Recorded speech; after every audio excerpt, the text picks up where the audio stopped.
This is Jeremy Wentworth-Stanley. I'm the fellow who has a hyphen in my name. The hyphen is silent, but I am anything but that. Another universal democratic good morning. Good morning. Yeah, and someone else can obviously say good evening, and when we beat up on this every time because we really don't know when people are going to be listening. But we are going to make a point.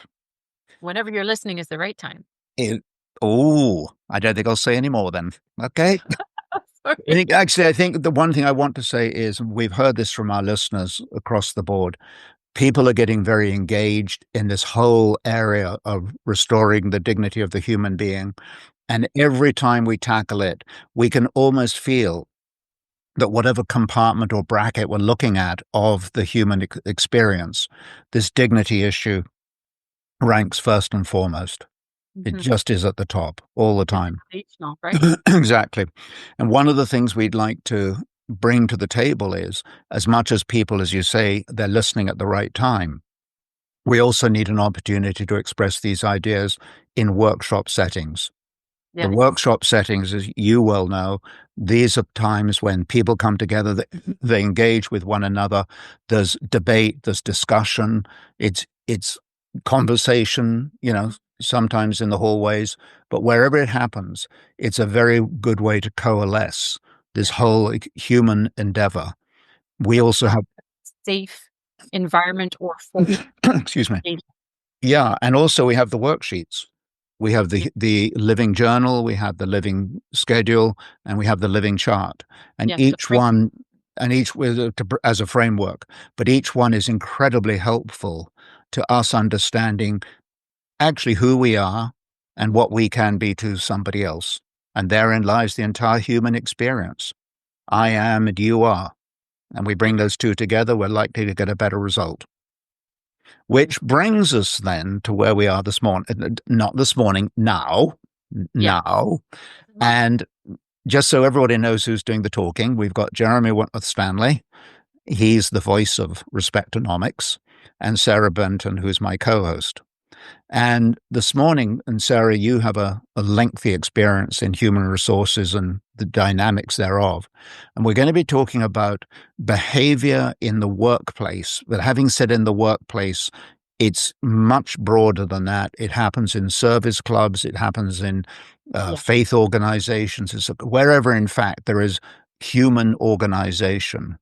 There is one ugly theme that raises its head over and over again, which is, why do people have to say something mean about somebody else?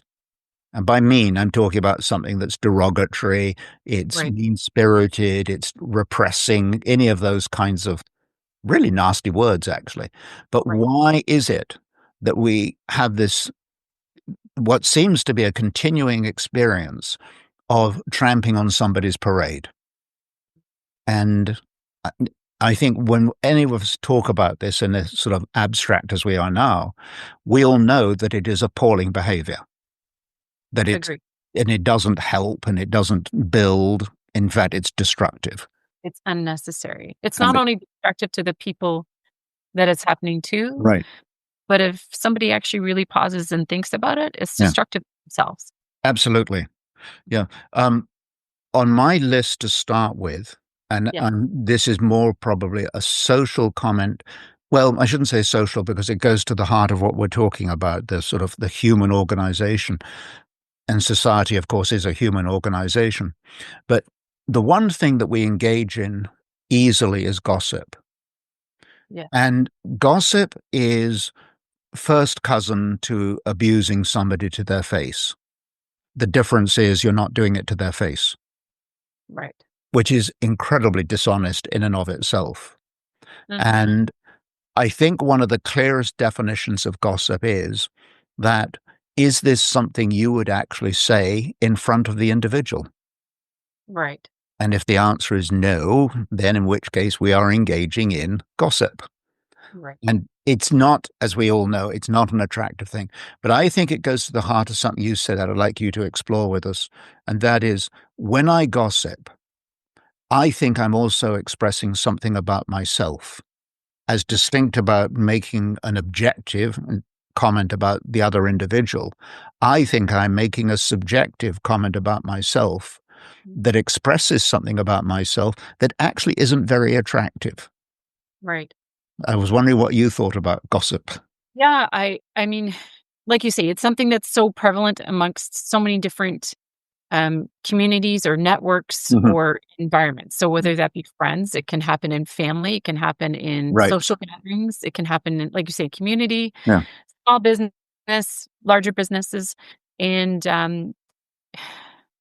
it has such a negative connotation. There's a difference in terms of sharing about somebody's experience or something that somebody has done where there might be value Hmm. or something positive in terms of sharing about somebody else when that person is maybe not present. Right. However, I think what we're talking about is the things that happen behind the scenes where I think you said it so nicely is would you I'd like it would be really great to have people pause and think on what you said in terms of when I'm speaking to a group or to a person or to, Yeah. whatever format may be, is this something that I would feel comfortable if that individual were present, I would feel comfortable saying to them? And the answer is no. So in all likelihood, the answer is no. Yeah. Yeah. And just some other food for thought too, in terms of when you are having that dialogue. So we all know that you can deliver a message in a myriad of ways, Hmm. right? Hmm. So there's a way in which to deliver a message. So, and that has to do with the comfortability in terms of too, of how you're relaying the information to the group you're in front of. Right. There might be a way that you could say it that would be appropriate for that individual. So think about that when you are Yeah. disseminating information, Yeah. is the manner in which you are speaking of it. Yeah. And then it also does make you pause to think, why am I saying it? Why am I sharing Ah, it? What's the yeah. intention behind it? And what is the result I'm looking for? I think that intentionality is very important Absolutely. because if you're gossiping because it's fun to do, I don't think we need to talk morally about that any longer. I think we all Correct. know where that one belongs. Yeah. If the intentionality is because we think somebody is hurting themselves and we want to bring them to a safe place, that's not gossip. It's just a Right. way of saying, how do we bring it to that individual?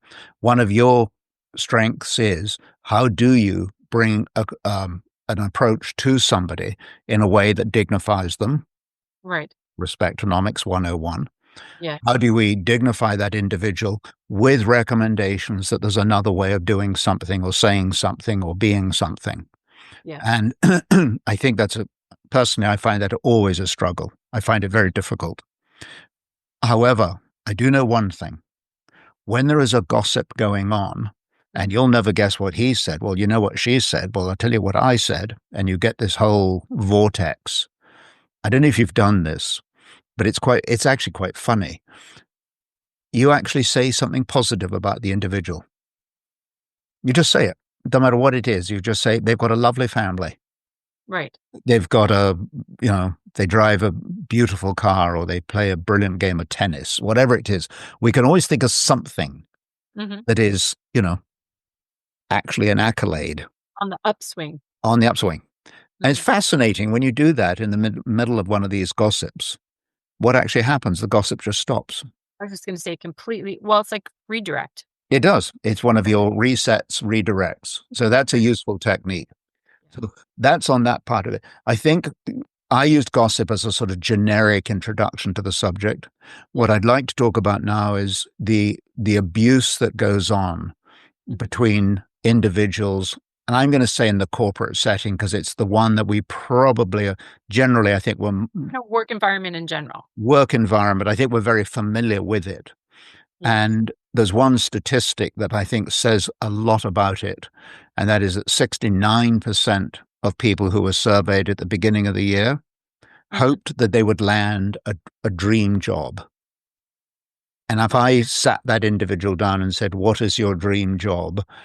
I bet you number one would be salary, number two would be hours of employment, and number three would be people being nice to each other. Environment. Your Hmm. work environment, Your work environment. right? Yeah. And I mean, we all know, when you have a happy work environment, you even hear that old-fashioned word that it's joyful to be at work. When Yes. you have that experience, Love going to work. You love yeah, collaborating right, because you feel valued. right, yeah, It's a very different environment in a work environment right, where you are very well aware hmm, of behaviors that go on behind the scenes, right, perhaps how you're treated right, actually, in front yeah. of. It's a matter of respect. It boils down to a Down matter to of respect, yeah. right? But I'd like to explore something with you, and that is, if we take that proverbial individual who's always being abusive and saying mean things about people and so on, my instinct is that that individual is singing from a playbook that Mhm. is entirely to do with their own in unhappiness and dissatisfaction with their own lives. Absolutely. And it can be very challenging and very difficult if you're on the receiving end to not react, Hmm. to not engage, Right. uh, in that type of environment or that type of behavior. And it does take some work to be able to sit and pause and think, wait a minute, although they're attacking me or, again, for you've made a personal decision Yeah. to do something and somebody's not in agreement with it, or they take it to heart that it's relative to them, where it may not be relative to them at all. It takes a lot to sit and pause and think and not take it on yourself, but to pause and go, what's going on in that individual's Hmm. life or what's going on with that individual that Mhm. they feel that that's appropriate or okay. Well, your uncle, Yes. my mentor and trainer, and I think Yes. he was your mentor and trainer as well, was he not? Hmm. But Uncle Uncle Uncle Derek, Uncle Dico. yeah, and Derek will do. Derek, one of his great lines was, "When you are confronted," which is usually what if you think of it, we are being confronted. Somebody says, "I don't like the way you wrote that memo. I don't the way like." Directly or indirectly as well, right? Yeah, Because but I'm talking not about you might go to somebody else. right, but I'm going to talk about the direct one first. This one, which is, and Derek's approach was, you turn to the individual and you say, well, you obviously have a reason for saying that. Do you mind if I ask you what your reason is? My favorite question is, "Can you help me understand?" Yeah. 'Cause it I think allows that's a very fair one. I think that there is a slight difference, isn't there, between the two? yes. Can you help me understand? Mhm. Is that how Pauses, and it in turn goes back to that individual for them to explain, which there may be a variable that you haven't thought about as ah, to why they're feeling right. that way Yeah. or Yeah. why they're sharing that information. Yeah. But Hmm. when you say, "Can you help me understand?" Yeah. That's giving that, window of opportunity for that individual to share. And whether we feel that it's valid and it's about you actually or it's actually about them, Yeah, madam. bottom line is I always find that that's a great question to Mhm. ask is, "Can you help me understand? Can you help me Okay. understand why you think that way? Can you help me understand what brought that thought forward? Can you help me understand, the Actually, I reason?" think, can you just help me understand Mhm. and leave it Period. almost like a dot, dot, dot, dot. Well, that's what I'm saying Yeah, when you I think say it's that. very interesting. Yeah. It it Yeah. Derek's, almost yeah, Derek's question of, you obviously have a reason for saying that, mm, is the both of these questions that we've talked about do the same thing. That is, they respect the dignity of the other person. mhm. You obviously have a reason for saying that. I'm not calling you an idiot. I'm saying you have a reason for saying that. Reason is a powerful word. Right. So tell me again so I can understand better. Help me understand that reason. Yeah. Yeah. So, again, it might change your perspective on the receiving end. What exactly? Yeah, Yeah, I I think most of us have had those occasions when we've been upbraided for something. mm, And I know, speaking personally and authentically, somebody says something I don't like, I punch back. And that is not a good idea, mhm. as the punch bag then becomes the the thing that goes back and forward. The Mhm. actual substance of the discussion has just disappeared. Well, when we do and I'm not saying that there are times that we shouldn't do that or Ah, that there's a yeah, need to do it. yeah. I think what I'm saying is or an important point is that you don't need to do it all the time, No. right? There's times where you and Right. by the way, silence or not engaging does not necessarily mean that you are weak. No. It that you are choosing intentionally where to place your time and your energy. Okay, let's make a little list of these things because we've got the gossip where we talked about say something nice about the individual. Yes. When you're being abused, you come back with let me understand Help what me you understand. think, Yeah. help me Yeah. understand, or you obviously have a reason. Yes. Then there's this one you've just said, which is the um what was it? Sorry, again. Yeah, you have a choice and Oh, sorry. whether you engage or you're Oh not. yeah, your silence. Yeah. I love that idea that I can have an intentional response as distinct from an emotional knee jerk. You don't have to react. No, You don't have to have a comment back because at times I think then that alludes to the fact that you feel like you're now in a position to defend yourself. And it yeah, may not be, in fact, a situation where you should defend yourself or that you absolutely. defend yourself. Yeah, So silence is okay. Or again, not engaging or not throwing back a yeah. retaliatory comment so No, that you're exactly. But responded I back. think the word I'm sort of almost grasping onto is the word intentional. Because although it may turn out to be silence, it might be as practical as just walking away. Well, that's intentional as well. I mean that, but you're being intentional as distinct from getting caught up in that emotional So, reflex, knee jerk, whatever you want to call it. I like that word intentional. I think it's very so valuable. for example, if I've made a personal decision when it comes to, let's just say for a business decision, Hmm.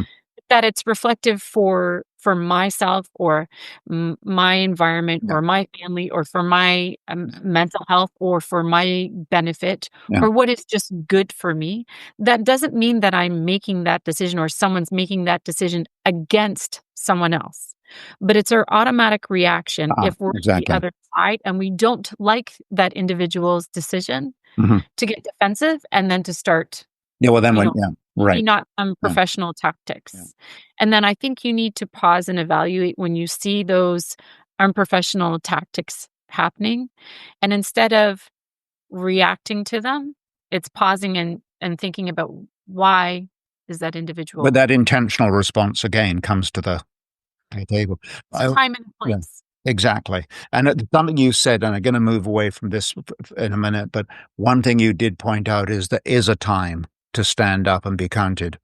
Yes. And I read recently being the nice lady or the nice chap doesn't actually get you anywhere. And that Well, means just being nice and being nice in itself is in fact probably dishonest. There are times when we have to suppress, there are times when we have to engage, grasp, whatever it is we need to do. But I don't think I was interested that there's a case for being definitive about something you believe in or you think needs to be changed, or where somebody might be hurting themselves. I yes. In outside of that circumstance, Yeah, I don't think by being intentional or directive that means that you're not nice, exactly. right? There's again, Yeah, and it's the yeah, manner in which that you right. do the Yeah, words that you use right. and the manner in which you deliver it. Yeah, That doesn't mean that you're not nice, yeah. right? You can No, be a exactly. and but be very Yeah, intentional in what you're yeah, saying yeah, and hold true to the words that yeah, you're using. yeah. I think some of the greatest leaders that one would have ever followed probably weren't classified as nice people. They were Correct. classified as people who brought the best out of you, which is a Yes, different issue that is a altogether. good leader. Yeah, exactly. Not about them, No, and it's not about their job title. no, no. It's about the impact and influence that Yeah. they can. Well, that leads into nice segue there. You're welcome. Because I tell you, Sarah, now the thing I want to talk about is what I call the soak factor. Mm, And the soak factor works like this. If people in an accounting department are griping at one another, mhm. that sense of abusiveness, ugliness, whatever word you characterize it with, paint it with. Unprofessional behavior. What's that? Unprofessional behavior. Unprofessional behavior. That soaks right the way through the organization. Absolutely. Takes one. Yeah. And it's a very, very dangerous toxin because if it's true in that we said accounting department, it could be marketing, it could be anything. But when it's happening in one of those places, it starts permeating throughout the organization. And that Absolutely. means that it's reflecting on the customers, it's reflecting on the shareholders, the suppliers, other employees. It's got a very, very nasty tendril to it. It's like those, those weeds that you dig out, and you Yeah. find out that the root is actually going way further and longer than you imagined. Well, that's what happens when we are mean to one another or abusive to one another. Unprofessional, I think is the word. Yeah. When we're unprofessional, it actually permeates the system, and the roots go a lot further. Yeah, and I was gonna say, and I think this is where it's really important to have the right leadership Bingo. throughout the organization. Yeah. Yeah. Whether that's um, kind of setting up, and I don't want to say boundaries, but Mhm. having the right conversations Yeah. and knowing and understanding how to have those right conversations, Yeah. or from a positive vantage point or supportive vantage point. Also, not being afraid to address issues that may come up, but again, in an appropriate manner, right? That's very interesting Showing because the right I was leadership. reading recently in an unrelated point, actually. It was about business travel. Mm, And business travel means, of course, you get onto a plane or a train and you go to somebody else's place of work and negotiate and work with them and so on. The financial result of those meetings mhm. is an increase in revenue of 19.6%. And do we know the why for that? Oh, I think we know the why very well. Because you start talking to one another, you get the body language, you get the interplay, you get the collaboration, we get the win-win feeling. There's a lot of stuff that comes out of a personal one-on-one meeting. Right, I mean, right. if you ever want to meet with somebody successfully, go and have a hamburger with them. Mhm. It's called breaking bread. When you do that with another individual, the sense of combining the sense of continuity is huge. I So always like it makes sense. the art of communication. Yeah, well, here's the catch, though. If it's true that business travel will raise revenues by 19.6%, what would happen if the CEO actually made a business travel to all the employees Mhm. or the prime minister or the president, whatever it might be? I think when we engage in this one on one formula, and you're going to say, or somebody's going to say, but you can't do it with everybody, it's an attitude. Mm. It's an attitude of accessibility. It's an attitude of you matter to me. It's an attitude of I want to be at your lathe to see how you do it. Well, if you think Um, about it as well, it's a leadership yeah, is linear. yeah, What one leader is doing trickles down to the next leader, which trickles down to the next yeah, leader, and that's disseminated amongst employees. exactly. Basically, really what we're talking about is you're creating this. But that's interesting because that the sort of the contrast to that dissemination is precisely when we engage in this abusive behavior and talk and so on. Yeah, That is also disseminated. So absolutely. the more that I mean, I love it when I talked to an individual recently, and I said to him, I said, I don't know how you do it. And the work he was putting in, the hours and everything. And his face went into a huge smile, Mm, huge. And all he said was, because I love my work. right, Well, I mean, that is so engaging. Guess right, what? I want to go back to that individual. right.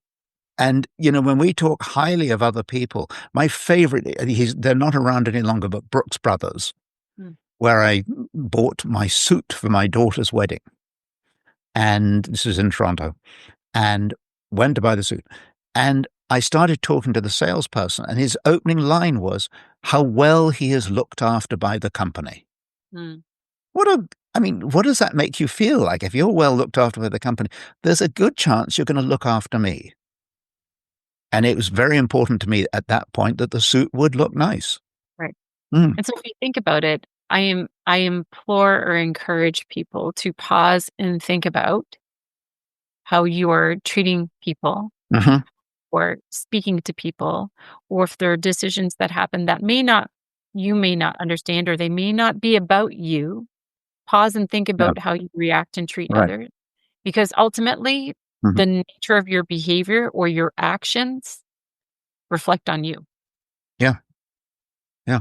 I had an example of that. A political leader made a statement that was, quite frankly, intellectually, academically, politically, any which way you want to cut it, was atrocious.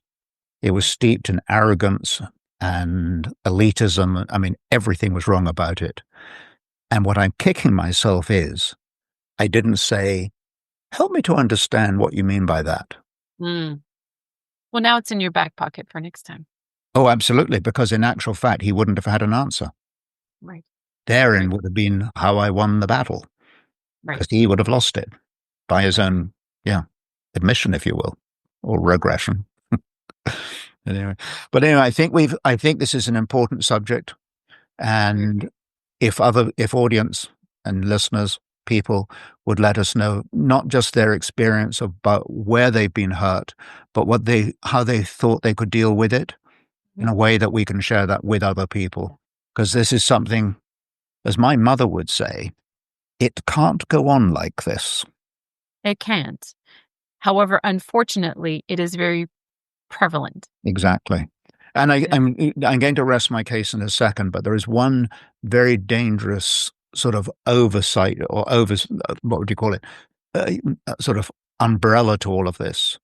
And that is at all of the most senior levels of political and business leadership, Mm. you see these personal accusations being made one to another. Right. In other words, they're not talking about a policy or an idea or a product or something. They're talking about the individual. And by not doing something about it, you're condoning the behavior, and that's Absolutely. filtering everywhere. Okay, so I rest my case on this point. We are all going to get together to put a stop to this crappy, unprofessional approach. That would be incredible. I rest my case.